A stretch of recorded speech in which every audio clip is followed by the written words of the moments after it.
डोंबिवलीतल्या 65 इमारतींच्या बेकायदेशीर बांधकाम प्रकरणात शिवसेना ठाकरे गटाचे जिल्हाप्रमुख दीपेश म्हात्रे यांनी बनावट सातबारा वापरण्यात आल्याची तक्रार ही प्रांताधिकारी यांच्याकडे केली होती आणि त्या तक्रार अर्जाचा तपास झाल्यानंतर तहसीलदार सचिन शेजळ यांनी डोंबिवली रामनगर पोलिसांना गुन्हा दाखल करण्याचे आदेश दिलेत। हा सातबारा खोटा असल्याबाबत आणि तो खोटा सातबारा वापरून त्या ठिकाणी जमिनीचा व्यवहार केल्याबाबत तक्रार प्राप्त झाली होती। या तक्रारीच्या अनुषंगाने आम्ही मंडळाधिकारी यांच्याकडून चौकशी केली आणि चौकशी केली असता त्यामध्ये हा जो सातबारा आहे त्याचा धारणाधिकार जो आहे तो बदललेला दिसून आला।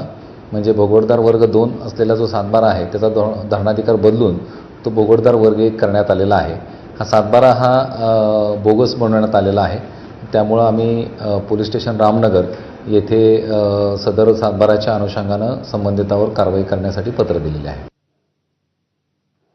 मुंबईतल्या आरे कॉलनी परिसरात